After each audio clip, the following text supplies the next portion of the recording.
여러분의 두 번째 발가락이 엄지발가락보다 길다면 지금 당장 이 영상을 끝까지 보셔야 합니다. 왜냐하면 당신은 지금까지 겪어온 모든 고난의 이유를, 그리고 노년에 찾아올 놀라운 반전을 오늘 알게 될 것이기 때문입니다. 부처님께서는 말씀하셨습니다.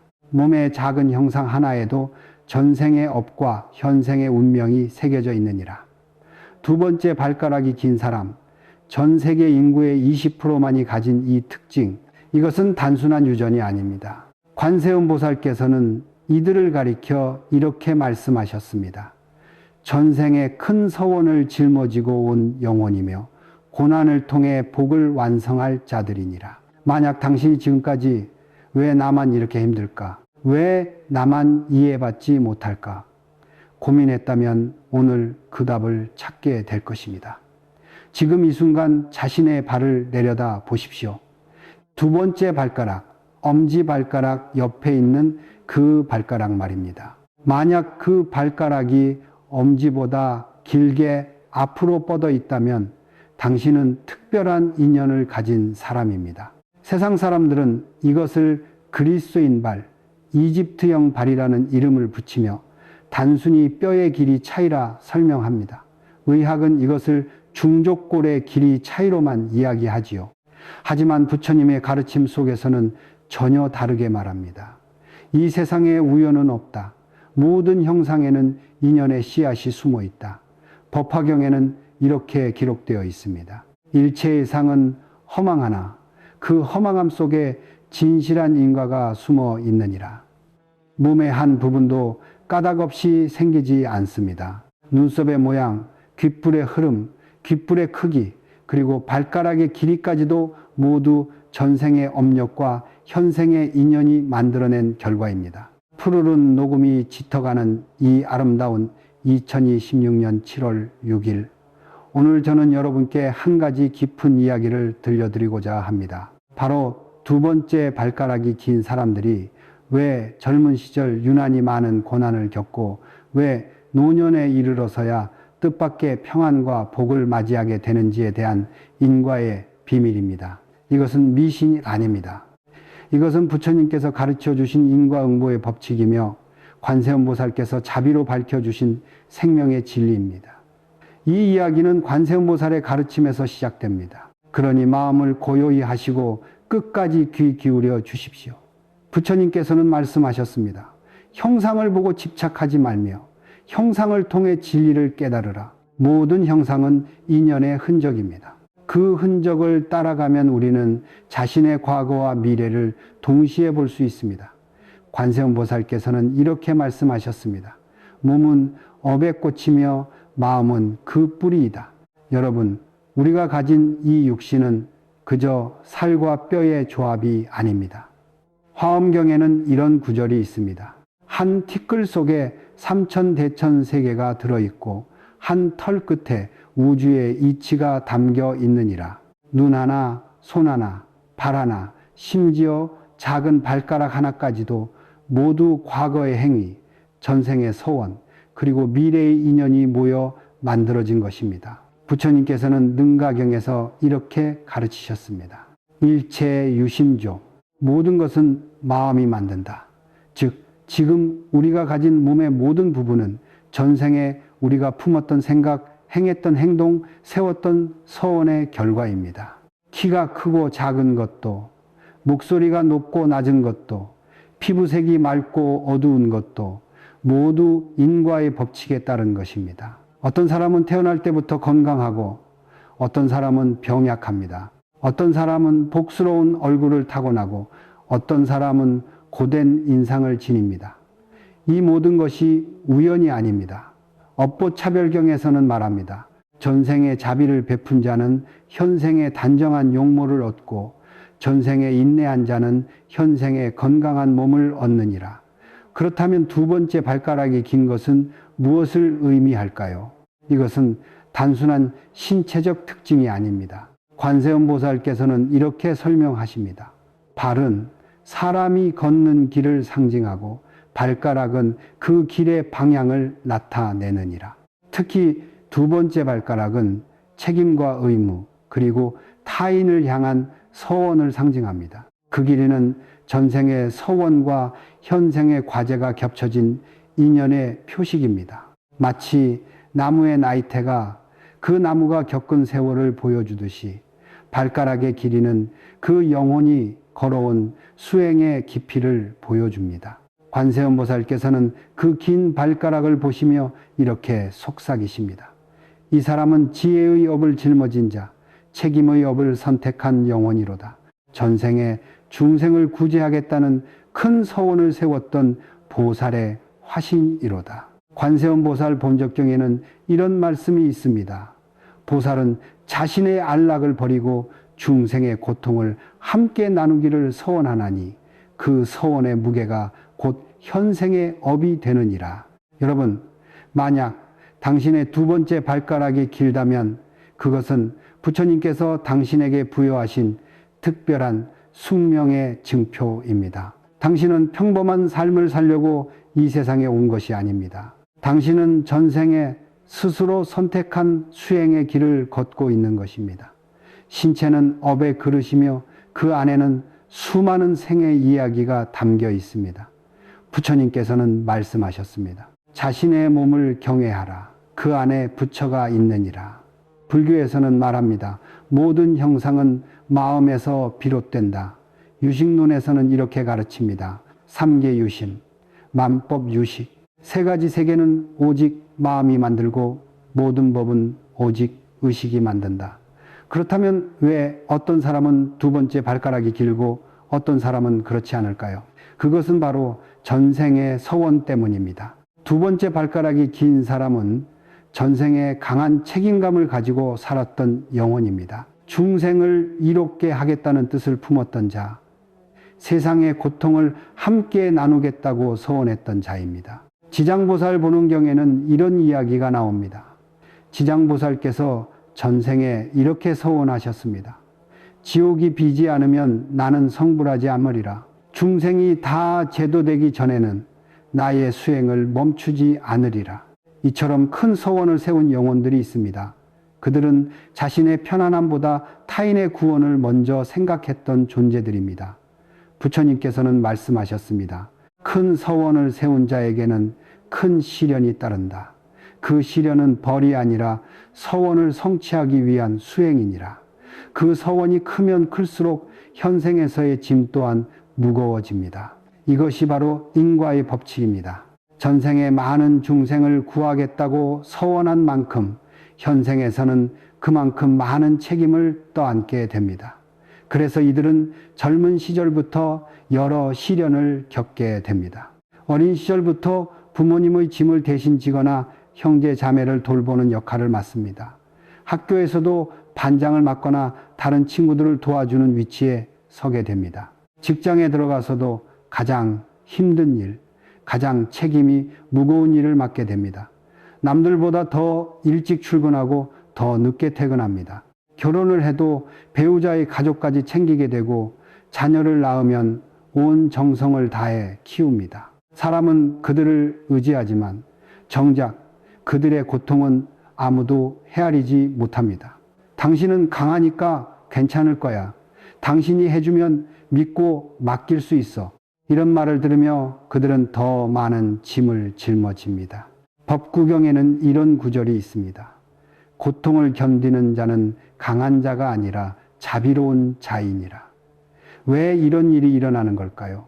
그것은 벌이 아닙니다. 이것은 업을 녹이는 수행의 과정입니다.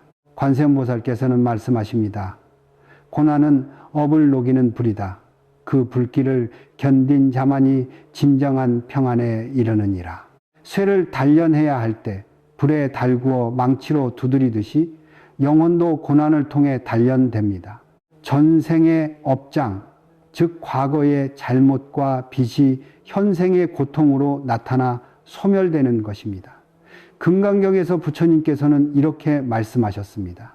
만약 선남자 선녀인이 이 경을 받아 지니고 사람들에게 업신여김을 받으면 이 사람은 전생의 죄업으로 마땅히 악도에 떨어질 것이나 금생의 사람들에게 업신여김을 받음으로써 전생의 죄업이 즉시 소멸하느니라. 두 번째 발가락이 긴 사람들이 겪는 젊은 시절의 고통은 바로 이것입니다. 전생의 업을 소멸시키는 과정입니다. 마치 쇠를 불에 달구어 불순물을 제거하듯 그들의 영혼은 고난을 통해 정화되고 있는 것입니다. 또한 이들은 전생의 소원을 실천하고 있는 것입니다. 중생을 구제하겠다는 서원, 타인의 고통을 나누겠다는 서원이 현생에서 실제로 이루어지는 것입니다. 그러니 만약 당신이 지금 힘든 시기를 지나고 있다면 이것을 기억하십시오. 이 고통은 당신을 벌하는 것이 아니라 당신을 완성시키는 과정입니다. 부처님께서는 열반경에서 말씀하셨습니다. 마치 금을 불로 단련하여 순수하게 만들듯이 수행자는 고난을 통해 지혜를 얻느니라. 당신의 고통은 헛되지 않습니다. 그 고통 하나하나가 당신의 업장을 녹이고 당신의 영혼을 맑게 하며 노년의 복을 준비하고 있습니다. 인생 후반부로 접어들며 이들은 서서히 평온과 복을 맞이합니다. 왜일까요? 그것은 젊은 시절의 고통이 다름 아닌 업의 소멸 과정이었기 때문입니다. 업이 녹은 자리에 복이 피어납니다. 인과경에서는 이렇게 말합니다. 선업은 반드시 선보를 받고 악업은 반드시 악보를 받나니 다만 그 시기가 빠르고 늦을 뿐이니라. 부처님께서는 말씀하셨습니다. 선업은 시간의 지남에 따라 과보로 변화하며 그 시기는 인연이 무르익을 때이다. 두 번째 발가락이 긴 사람은 바로 그 인연의 숙성기를 노년에 맞이하는 존재입니다. 마치 과일이 익는데 시간이 필요하듯이 복도 무르익는 시간이 필요합니다. 젊은 날의 고통이 씨앗이라면 노년의 평화는 그 씨앗이 피어난 연꽃입니다. 법화경에는 이런 비유가 나옵니다. 가난한 아들이 부자 아버지의 집에서 오랜 세월 꾸준히 일을 하다가 마침내 아버지로부터 모든 재산을 물려받았느니라. 이것이 바로 두 번째 발가락이 긴 사람들의 인생입니다. 젊은 시절에는 고된 일을 하지만 노년에는 그 대가를 받게 됩니다. 관세음보살께서는 이렇게 말씀하십니다. 고난을 견딘 자에게는 반드시 복이 찾아온다. 그것은 자비의 법칙이며 우주의 균형이니라. 실제로 이들의 삶을 보십시오. 40대 후반에서 50대로 접어들면서 삶이 조금씩 안정되기 시작합니다. 그토록 힘들었던 직장 생활이 안정되고 승진의 기회가 찾아옵니다. 재정적으로도 여유가 생기기 시작합니다. 예전에는 돈 때문에 잠을 못 이루던 날들이 많았지만 이제는 통장에 조금씩 여유가 생깁니다. 50대 중반을 넘어서면 더욱 놀라운 변화가 일어납니다. 그토록 힘들었던 관계들이 풀리기 시작합니다. 오해했던 사람들이 찾아와 사과하고 멀어졌던 친구들이 다시 연락합니다. 자녀들도 철이 들어 부모의 고생을 알아주고 효도하기 시작합니다. 아버지, 어머니, 그동안 고생 많으셨어요. 이런 말을 듣게 되는 순간 눈물이 나옵니다. 부모운 중경에서는 말합니다. 자식이 부모의 은혜를 깨닫는 날 부모의 업장이 소멸되느니라. 60대에 접어들면 진정한 평안이 찾아옵니다. 무엇보다 마음이 편안해집니다. 젊은 시절 그토록 괴롭혔던 불안과 초조함이 사라집니다. 내가 잘하고 있는 걸까 하는 의심도 사라집니다. 왜 나만 이렇게 힘들까 하는 원망도 사라집니다. 대신 깊은 평온이 찾아옵니다. 아침에 눈을 뜨면 감사한 마음이 먼저 듭니다. 밥을 먹을 때도 감사하고 걸을 수 있는 것도 감사합니다. 이것이 바로 인과의 균형입니다. 화엄경에서는 이렇게 말합니다. 인과의 그물은 하늘을 덮고 땅을 덮어 하나도 빠짐없이 갚아지느니라. 부처님께서는 말씀하셨습니다. 모든 고통에는 끝이 있고 모든 어둠에는 빛이 있느니라. 발가락이 긴 사람들은 젊은 시절 남들보다 더 많은 업을 소멸시켰기에 노년에는 그만큼 더 큰 평안을 누리게 됩니다. 이것은 우연이 아닙니다. 이것은 부처님께서 정하신 인과의 법칙입니다. 관세음보살께서는 이렇게 말씀하십니다. 젊어서 흘린 땀 한 방울이 노년에 복된 운이 되고 젊어서 참은 눈물 한 방울이 노년에 평안한 열매가 되느니라. 그러니 지금 당신이 50을 넘어 60을 향해 가고 있다면, 그리고 당신의 두 번째 발가락이 길다면 이것을 기억하십시오. 당신의 복은 이제 시작입니다. 당신이 젊은 시절 겪었던 모든 고난은 헛되지 않았습니다. 그 고난 하나하나가 지금 복으로 피어나고 있습니다. 부처님께서는 대반열반경에서 말씀하셨습니다. 인내하는 자는 마침내 모든 것을 얻느니라. 당신은 인내했습니다. 그러니 이제 얻을 차례입니다. 긴 발가락을 가진 이들은 대체로 고독한 수행자의 삶을 살아갑니다. 남보다 생각이 깊고 마음이 넓지만 그 깊이 때문에 세상과의 단절감을 느낄 때가 많습니다. 친구들과 함께 있어도 외로움을 느끼고 가족과 함께 있어도 이해받지 못한다는 느낌을 받습니다. 모임에 가도 진정으로 마음을 나눌 사람이 없습니다. 사람들은 즐겁게 웃고 떠들지만 당신만 혼자 다른 생각을 하고 있습니다.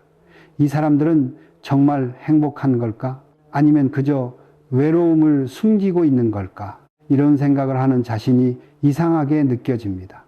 왜 나만 이렇게 다를까? 왜 나만 이렇게 깊게 생각할까? 왜 나만 이렇게 힘들까? 그런 생각을 하며 밤을 지새운 적이 있으실 겁니다. 융화경에는 이런 구절이 있습니다. 깨달은 자는 세상에 있으되 세상에 속하지 않고 무리 가운데 있으되 혼자이니라. 하지만 여러분, 그 고독은 벌이 아니라 수행의 공간입니다. 관세음 보살께서는 말씀하십니다. 고독 속에서 지혜가 싹트고 침묵 속에서 깨달음이 자라나느니라. 부처님께서도 깨달음을 얻기 전 홀로 보리수 아래 앉으셨습니다. 혼자였습니다. 아무도 그분을 이해하지 못했습니다. 가족들은 그분을 포기한 사람이라 여겼고 제자들마저 떠났습니다. 하지만 그 고독 속에서 부처님께서는 우주의 진리를 깨달으셨습니다. 법구경에서는 이렇게 말합니다. 홀로 걷는 코끼리처럼 가라. 벗이 없어도 두려워하지 말라. 고독은 수행자의 친구니라. 두 번째 발가락이 긴 사람들은 전생에 보살의 길을 걷겠다고 서원한 영혼들입니다. 보살이란 무엇입니까? 자신의 깨달음보다 중생의 구원을 먼저 생각하는 존재입니다. 보살 계경에는 이렇게 적혀 있습니다. 보살은 일체 중생을 자식처럼 여기고 중생의 고통을 자신의 고통으로 여기느니라. 그래서 이들은 본능적으로 남의 고통을 자신의 고통처럼 느낍니다. 길에서 구걸하는 노인을 보면 그냥 지나치지 못합니다. 뉴스에서 사고 소식을 들으면 마음이 아픕니다. 친구가 힘들어하면 자신의 일처럼 걱정하고 돕습니다. 직장에서 누군가 곤경에 처하면 자신이 손해를 보더라도 나서게 됩니다. 사람들은 말합니다. 당신은 너무 착해. 그렇게 살면 손해만 봐. 세상이 원래 그런 거야. 너무 깊게 생각하지 마. 하지만 당신은 그렇게 살 수가 없습니다. 왜냐하면 그것이 당신의 본성이기 때문입니다. 전생에 세운 서원이 당신의 DNA에 새겨져 있기 때문입니다. 관세음보살 본적경에서는 이렇게 말합니다. 관세음보살께서는 중생의 울음소리를 듣고는 편안히 앉아 계실 수 없으시니라. 이것은 약점이 아닙니다. 이것은 전생의 서원이 현생에서 발현되는 것입니다. 이것은 당신이 평범한 영혼이 아니라는 증거입니다. 부처님께서는 말씀하셨습니다. 세상과 다르게 사는 자가 있으니 그는 부처님의 등불을 든 자이니라. 그들의 고독은 세상이 주는 벌이 아니라 부처님께서 맡기신 지혜의 등불을 지키기 위한 거룩한 공간입니다. 관세음보살께서는 그들의 고독 속에 지혜의 씨앗을 심어 주십니다. 홀로 있는 시간 동안 그들은 깊이 생각합니다. 인생이란 무엇인가? 행복이란 무엇인가? 진정한 사랑이란 무엇인가? 이런 질문들을 던지며 그들은 세상의 이치를 깨닫습니다. 그리고 진정한 자비가 무엇인지 배웁니다. 금강경에서 부처님께서는 이렇게 말씀하셨습니다. 일체의 상을 떠난 자, 그를 진정한 보살이라 하느니라. 그래서 이들은 나이가 들수록 지혜로워집니다. 40대가 되면 사람들이 조언을 구하러 찾아옵니다. 50대가 되면 후배들의 멘토가 됩니다. 60대가 되면 마을의 어른, 가문의 어른이 됩니다. 사람들은 말합니다. 당신과 이야기하면 마음이 편안해져요. 당신의 말씀을 들으면 길이 보여요. 이것이 바로 고독이 가져다 준 선물입니다. 혼자 있는 시간 동안 쌓은 지혜가 이제 빛을 발하는 것입니다. 화엄경에서는 이렇게 말합니다. 고독한 수행자는 마치 향기로운 꽃과 같아서 그 향기가 사방에 퍼지느니라. 당신이 지금 외롭다면 그것은 당신이 버림받은 것이 아닙니다. 그것은 부처님께서 당신에게 지혜를 키울 시간을 주신 것입니다. 그 고독을 두려워하지 마십시오. 그 안에서 당신은 진정한 자신을 만나고 우주의 진리를 깨닫게 될 것입니다. 관세음보살께서는 말씀하십니다. 고독은 지혜의 정원이며 침묵은 깨달음의 스승이니라. 인생의 어느 시점이 되면 긴 발가락의 사람들은 자신도 모르게 삶이 부드럽게 풀리기 시작합니다. 어느 날 문득 깨닫습니다. 예전처럼 마음이 무겁지 않다는 것을, 사람들이 예전보다 나를 대하는 태도가 달라졌다는 것을 말입니다. 아침에 일어날 때 느껴지는 감정부터 다릅니다. 예전에는 눈을 뜨면 오늘도 힘든 하루가 시작되는구나 하는 생각이 들었습니다. 하지만 이제는 오늘은 어떤 좋은 일이 있을까 하는 기대감이 듭니다. 관계가 회복됩니다. 오랫동안 연락이 끊겼던 친구에게서 갑자기 전화가 옵니다. 그동안 어떻게 지냈어? 내 생각이 많이 났어. 오해로 멀어졌던 형제자매가 먼저 손을 내밉니다. 그때 내가 미안했어. 이제라도 다시 시작하자. 재물이 들어옵니다. 예상치 못한 곳에서 수입이 생기거나 오래된 빚을 받게 되거나 투자했던 것이 결실을 맺습니다. 복권에 당첨되는 사람도 있고 유산을 받는 사람도 있습니다. 무엇보다 마음이 편안해집니다. 젊은 시절 그토록 괴롭혔던 불안과 초조함이 사라집니다. 내가 잘하고 있는 걸까 하는 의심이 사라집니다. 사람들이 나를 어떻게 생각할까 하는 두려움이 사라집니다. 이것이 바로 업장의 소멸입니다. 지장보살 본원경에서는 이렇게 말합니다. 업장이 소멸되면 몸이 가벼워지고 마음이 밝아지며 모든 일이 순조롭게 풀리느니라. 부처님과 보살의 자비로운 힘이 중생에게 미치는 것을 말합니다. 화엄경에서는 이렇게 설명합니다. 부처님의 광명이 중생을 비추면 업장이 소멸되고 복이 생기느니라. 관세음보살께서는 말씀하십니다. 업장이 녹는 순간 세상은 그대를 다시 받아들이고 하늘은 그대에게 복을 내리느니라. 오랜 세월의 수행과 인내가 마침내 결실을 맺는 순간입니다. 젊은 시절 당신이 흘렸던 눈물 한 방울, 참았던 분노의 조각, 삼켰던 고통 하나하나가 모두 복의 씨앗이 되어 이제 꽃을 피우는 것입니다. 법화경에는 이런 비유가 나옵니다. 마치 땅속에 묻힌 씨앗이 오랜 세월을 기다려 마침내 싹을 틔우고 꽃을 피우듯이 선업도 때가 되면 반드시 과보로 나타나느니라. 부처님께서는 말씀하셨습니다. 참고 견딘 자에게는 반드시 보상이 있고 자비를 베푸는 자에게 자비가 돌아오느니라. 이 시기가 되면 신기한 일들이 일어납니다. 오래전 도와줬던 사람이 찾아와 은혜를 갚습니다. 그때 당신이 도와주지 않았다면 저는 지금 여기 없었을 거예요. 당신이 스쳐 지나갔던 사람에게서 연락이 옵니다. 당신 덕분에 제 인생이 바뀌었어요. 이제라도 감사하다는 말을 하고 싶었어요. 자녀들이 갑자기 효도하기 시작합니다. 철없던 아들이 갑자기 철이 듭니다. 아버지, 제가 그동안 너무 철없었죠. 이제부터 제가 모실게요. 말 안 듣던 딸이 갑자기 착해집니다. 엄마, 그동안 고생 많으셨어요. 이제부터 제가 엄마를 행복하게 해드릴게요. 건강이 좋아지기도 합니다. 오래 앓던 병이 낫거나 통증이 사라지거나 검사 결과가 좋아집니다. 의사도 신기해합니다. 이상하네요. 분명히 지난번에는 안 좋았는데 지금은 많이 좋아졌어요. 어떤 이는 말년에 뜻밖의 재산을 얻기도 합니다. 땅값이 오르거나 사업이 잘 되거나 예상치 못한 유산을 받습니다. 업보차별경에서는 말합니다. 전생에 보시한 자는 현생에 재물을 얻고 전생에 인내한 자는 현생에 평안을 얻느니라. 어떤 이는 깊은 영적 평안을 얻습니다. 갑자기 모든 것이 이해됩니다. 아, 그래서 그런 일이 있었구나. 그때 그 고통에는 이런 의미가 있었구나. 과거의 모든 일들이 퍼즐처럼 맞춰집니다. 원망했던 사람들도 이해가 됩니다. 그 사람도 자기 나름대로 힘들었겠구나. 부처님께서는 금강경에서 말씀하셨습니다. 과거신 불가득, 현재신 불가득, 미래신 불가득. 과거의 마음도 얻을 수 없고, 현재의 마음도 얻을 수 없고, 미래의 마음도 얻을 수 없느니라. 이 말씀의 의미를 이제 깨닫습니다. 모든 것은 흘러가는 것이며 집착할 것이 없다는 것을 깨닫습니다. 이 모든 것이 우연이 아닙니다. 세상은 그들에게 이렇게 속삭입니다. 당신의 고난은 부처님이 준비한 복의 밭이었습니다.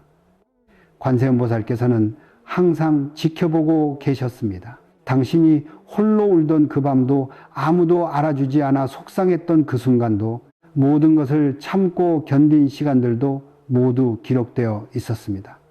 화엄경에서는 이렇게 말합니다. 하늘의 그물은 빠짐없이 모든 것을 기록하고 때가 되면 반드시 갚아주느니라. 그리고 때가 되면 그 모든 기록이 복으로 전환되는 것입니다. 만약 당신이 지금 이 순간을 지나고 있다면 감사하십시오.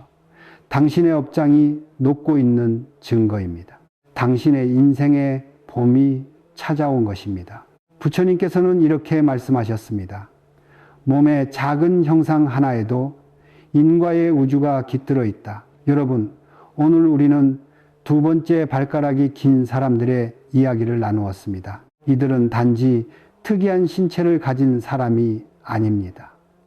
이들은 인생을 통해 업을 녹이고 복을 완성하는 수행자입니다. 전생의 서원을 짊어지고 이 땅에 온 보살의 화신입니다. 법화경에서는 이렇게 말합니다. 보살은 여러 형상으로 세상에 나타나 중생을 제도하느니라. 관세음보살께서는 말씀하십니다.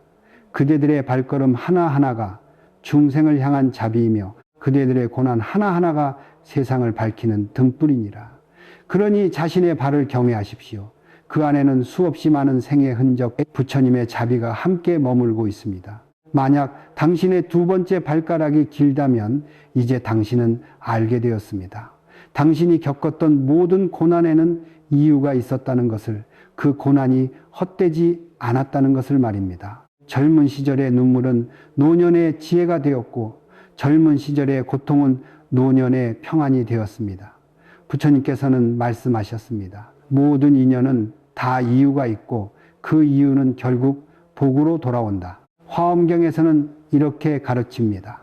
한 티끌 속에 무량한 부처님이 계시고 한 생각 속에 무량한 겁이 들어있느니라. 당신의 작은 발가락 하나에도 무량한 인연이 담겨 있습니다. 당신의 젊은 시절은 씨를 뿌리는 시간이었고 당신의 노년은 그 열매를 거두는 시간입니다. 금강경에서 부처님께서는 이렇게 말씀하셨습니다. 응무소주 이 생기심 마땅히 머무는 바 없이 그 마음을 낼지니라. 이제 당신은 이 말씀의 의미를 압니다. 과거에 집착하지 말고 미래를 두려워하지 말고 현재를 감사하며 살라는 것입니다. 그러니 두려워하지 마십시오. 이제 당신에게 남은 것은 평안과 지혜, 복입니다. 당신이 흘렸던 땀방울은 복의 씨앗이 되었고 당신이 참았던 고통은 지혜의 양식이 되었습니다. 관세음보살께서는 말씀하십니다. 고난을 견딘 자여 이제 그대의 시대가 왔느니라. 복을 누릴 자격을 얻었느니라. 법구경에서는 이렇게 말합니다. 남을 이기는 것보다 자기 자신을 이기는 것이 더 위대하니라. 당신은 이겼습니다. 고난과 싸워 이겼고 유혹과 싸워 이겼고 절망과 싸워 이겼습니다. 이제 그 승리의 과실을 거둘 때입니다. 오늘 이 영상을 보고 계신 여러분의 걸음에도 부처님의 빛이 함께 하시길 기원합니다. 당신의 두 번째 발가락이 길든 짧든 인생에는 반드시 의미가 있습니다. 부처님께서는 열반경에서 말씀하셨습니다. 일체 중생 시류불성, 모든 중생은 다 부처의 성품을 가지고 있느니라. 당신도 부처입니다. 아직 깨닫지 못한 부처, 수행 중인 부처입니다. 그러니 자신을 존중하십시오. 자신을 사랑하십시오. 당신의 고난은 당신을 완성시키기 위한 과정이었습니다. 모든 고난은 복의 씨앗이며 모든 발걸음은 깨달음으로 향합니다. 나무 아미타불, 나무 관세음보살, 여러분의 남은 인생에 부처님의 무량한 자비와 지혜가 함께 하시길 기원합니다. 감사합니다. 방금 전까지는 또 다른 이야기였습니다. 그리고 지금부터는 완전히 새로운 주제로 넘어가 보겠습니다. 결혼 생활을 하다 보면 누구나 한 번쯤 이런 생각을 하게 됩니다. 왜 하필 이 사람과 부부가 되었을까? 수많은 사람 중에서 왜 이 사람이었을까? 때로는 감사한 마음으로, 때로는 힘겨운 마음으로 이런 질문을 품어보셨을 것입니다. 부처님께서는 말씀하셨습니다. 이 세상에 우연은 없다고, 모든 만남에는 이유가 있다고 말입니다. 특히 부부의 인연은 수많은 생을 거쳐 만들어진 가장 깊은 연결이라고 하셨습니다. 오늘은 불교의 가르침을 통해 부부로 만난 진짜 이유를 함께 살펴보겠습니다. 전생에서 이어진 4가지 인연의 비밀, 그리고 부부 사이의 갈등이 주는 숨은 의미까지 말입니다. 이 시간이 끝날 무렵 여러분은 배우자를 바라보는 새로운 눈을 갖게 되실 것입니다. 그리고 지금의 부부 인연이 얼마나 귀하고 소중한 것인지 깨닫게 되실 것입니다. 그럼 지금부터 함께 시작하겠습니다. 부처님께서는 이 세상 모든 일에는 원인과 결과가 있다고 가르치셨습니다. 이것을 인과응보라고 합니다. 씨앗이 있으면 반드시 열매가 맺히듯 모든 만남에도 그 이유가 있다는 뜻입니다. 그 중에서도 부부의 인연은 가장 깊고 강한 연결입니다. 생각해 보십시오. 이 넓은 세상에 수억 명의 사람이 살아가고 있습니다. 그런데 그 많은 사람 중에서 단 한 사람을 만나 평생을 함께하게 됩니다. 이것이 과연 우연일까요? 불교에서는 이렇게 말합니다. 100년을 함께한다는 백년해로. 이 말의 진짜 의미는 단순히 오래 산다는 뜻이 아닙니다. 전생부터 이어진 깊은 인연이 있어야만 100년을 함께할 수 있다는 뜻입니다. 길을 지나가다 스쳐가는 사람도 전생에 500번은 마주쳤던 인연이라고 합니다. 하물며 한평생을 같은 이불을 덮고 사는 부부는 얼마나 깊은 인연이겠습니까? 경전에는 이런 이야기가 전해집니다. 한 제자가 부처님께 여쭈었습니다. 부처님, 저는 왜 이 사람과 부부가 되었습니까? 부처님께서 답하셨습니다. 그들은 수많은 생을 거치며 서로에게 빚을 지고 은혜를 주고받았느니라. 그 인연의 실타래가 아직 풀리지 않았기에 다시 만나 함께 살아가는 것이니라. 여러분, 이 말씀을 되새겨 보십시오. 우리가 부부로 만난 것은 단순한 우연이 아닙니다. 전생에서 이어진 업과 연이 있기 때문입니다. 업이란 우리가 지은 행위를 말하고 연이란 그 행위로 맺어진 관계를 말합니다. 좋은 업을 지었든 나쁜 업을 지었든 그 연은 반드시 이어집니다. 그래서 부부는 이 세상에서 가장 강한 카르마의 연결입니다. 부모 자식도 한 생만 함께 하지만 부부는 여러 생을 넘나들며 만난다고 합니다. 때로는 부부로, 때로는 형제로, 때로는 친구로 말입니다. 그러니 지금 내 곁에 있는 이 사람이 얼마나 깊은 인연인지 아셔야 합니다. 힘들고 지칠 때 이렇게 생각해 보십시오. 이 사람과 나는 수천 년 전부터 이어진 인연이구나. 우연히 만난 것이 아니라 만날 수밖에 없는 이유가 있었구나. 그렇게 생각하면 조금은 다른 마음이 생깁니다. 원망하던 마음도 이해하는 마음으로 바뀌기 시작합니다. 그렇다면 이제 이런 궁금증이 생기실 것입니다. 우리는 전생에 어떤 관계였기에 이 생에서 부부가 되었을까? 전생에 무슨 일이 있었기에 지금 이렇게 만나 살아가는 걸까? 불교에서는 부부가 되는 이유를 크게 4가지로 나눕니다. 보은년 은혜를 갚는 인연, 상체은빚을 갚는 인연, 수련연배움을 위한 인연, 그리고 동수연 함께 수행하는 인연입니다. 지금부터 하나씩 자세히 살펴보겠습니다. 여러분의 부부관계가 어디에 해당하는지 마음속으로 생각하며 들어주시기 바랍니다. 먼저 첫 번째 보훈연입니다. 은혜를 갚기 위해 부부가 된 인연을 말합니다. 전생에 상대방에게 큰 은혜를 입었던 사람이 그 은혜를 갚기 위해 이 생에서 배우자로 만나는 것입니다. 이런 인연의 부부는 한쪽이 다른 쪽을 극진히 섬기고 돌봅니다. 아무리 힘들어도 원망하지 않고 기꺼이 희생합니다. 주변에서 보면 이해가 안 될 정도로 헌신적입니다. 예를 들어 이런 부부가 있습니다. 남편이 중병에 걸려 10년, 20년을 누워 있어도 아내가 평생을 간병하며 살아갑니다. 힘들다는 내색 한 번 없이 오히려 감사한 마음으로 돌봅니다. 이것이 바로 보훈연입니다. 전생에 받은 큰 은혜를 이 생에서 갚고 있는 것입니다. 두 번째는 상체연입니다. 빚을 갚기 위해 만난 인연입니다. 전생에 상대방에게 빚을 지었거나 고통을 주었던 사람이 그 빚을 갚기 위해 부부가 됩니다. 이런 부부는 평생 갈등과 고통이 많습니다. 서로 사랑하는 것 같으면서도 끊임없이 부딪힙니다. 헤어지고 싶어도 이상하게 헤어지지 못합니다. 마치 보이지 않는 끈으로 묶여 있는 것 같습니다. 이런 부부를 보면 주변 사람들이 말합니다. 왜 저렇게 고생하면서 사는지 모르겠다고, 차라리 헤어지는 게 낫겠다고 말입니다. 하지만 당사자는 떠나지 못합니다. 전생의 빚을 다 갚을 때까지 함께 살아가야 하기 때문입니다. 힘들지만 이것도 인연입니다.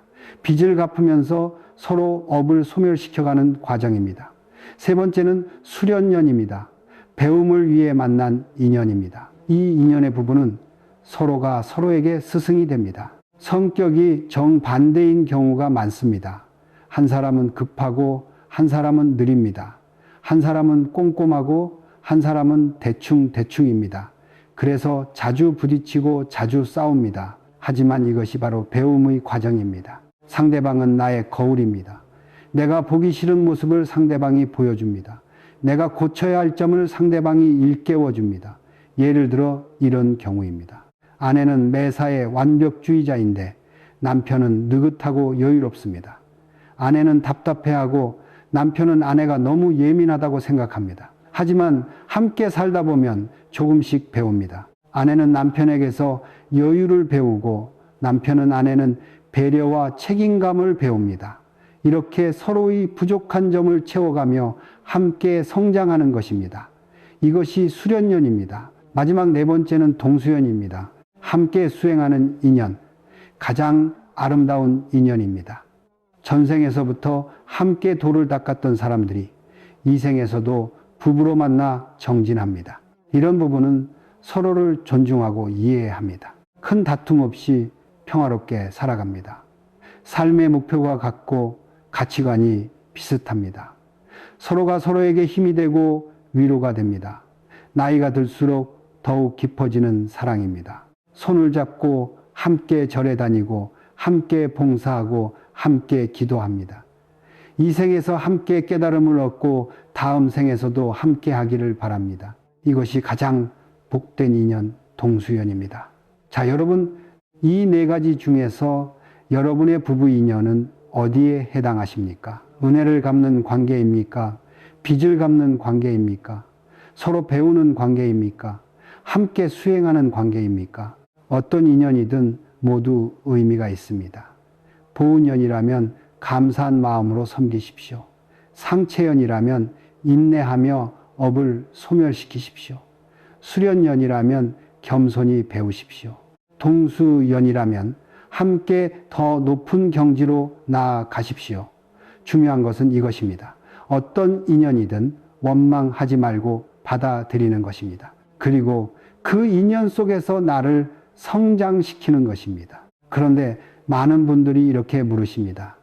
그렇다면 부부 사이의 갈등은 왜 생기는 걸까요? 왜 가장 가까운 사람과 가장 많이 싸우게 되는 걸까요? 결혼 생활을 하다 보면 누구나 이런 의문을 품게 됩니다. 왜 가장 가까운 사람과 가장 많이 싸우게 될까? 왜 다른 사람에게는 참을 수 있는 일도 배우자에게는 참기 힘들까? 이것에도 깊은 이유가 있습니다. 부처님께서는 이렇게 말씀하셨습니다. 배우자는 당신의 거울이라고, 당신이 보기 싫어하는 모습을 비춰주는 거울이다 라고 말입니다. 우리는 살아가면서 자신의 어두운 면을 보지 않으려 합니다. 교만함, 이기심, 집착, 분노, 이런 것들을 마음 깊은 곳에 숨겨두고 살아갑니다. 그런데 배우자는 바로 그 숨겨둔 것들을 끄집어냅니다. 내가 가장 보고 싶지 않은 나의 모습을 보게 만듭니다. 그래서 화가 치밀어 오릅니다. 예를 들어 이런 경우입니다. 남편이 집안일을 대충 하는 것을 보면 아내는 화가 치밀어 오릅니다.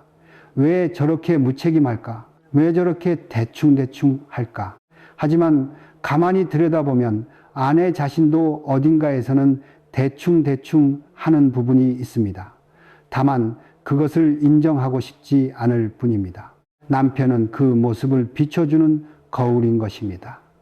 또 이런 경우도 있습니다. 아내가 자꾸 잔소리를 하면 남편은 답답해합니다. 왜 저렇게 간섭이 심할까? 왜 믿지 못할까? 하지만 남편 자신도 어딘가에서는 남을 통제하고 싶어하는 마음이 있습니다. 직장에서든 자녀에게든 혹은 마음속 깊은 곳에서 말입니다. 아내는 그 모습을 보여주고 있는 것입니다. 부처님께서는 이것을 집착과 아집이라고 하셨습니다. 우리는 모두 자신만의 생각, 자신만의 방식에 집착합니다. 내가 옳다고, 내 방식이 맞다고 믿습니다. 이것이 바로 아집입니다. 그런데 부부 생활은 이 아집을 깨뜨리는 과정입니다. 상대방과 부딪히면서 내가 절대적으로 옳지 않다는 것을 배웁니다. 내 방식만이 정답이 아니라는 것을 깨닫습니다. 이것이 바로 수행입니다. 절에 가서 참선하고 염불을 하는 것만이 수행이 아닙니다. 부부로 살아가며 자신의 집착을 내려놓는 것, 상대방을 통해 자신의 어둠을 마주하는 것, 이것이 가장 어렵고 가장 중요한 수행입니다. 그래서 부부 갈등은 사실 상대방과의 싸움이 아닙니다. 내 안의 어둠과 싸우는 것입니다. 내가 놓지 못하는 집착과 싸우는 것입니다. 경전에는 이런 말씀이 있습니다. 가장 가까운 사람이 가장 큰 스승이니라. 왜 그럴까요? 가까운 사람이기에 나의 가장 깊은 곳까지 건드릴 수 있기 때문입니다. 가까운 사람이기에 가면을 쓸 수 없기 때문입니다. 그래서 부부는 서로에게 가장 위대한 스승입니다. 갈등이 생길 때마다 이렇게 생각해 보십시오. 지금 내가 화가 나는 진짜 이유는 뭘까? 상대방 때문일까? 아니면 내 안에 무언가 때문일까? 내가 지금 놓지 못하고 있는 것은 무엇일까? 이렇게 자문하다 보면 조금씩 보이기 시작합니다. 내가 정말 화내야 할 대상은 상대방이 아니라 나 자신이라는 것을, 내가 바꿔야 할 사람은 상대방이 아니라 나 자신이라는 것을 말입니다. 그리고 부부 생활은 인내와 용서를 배우는 도량이기도 합니다.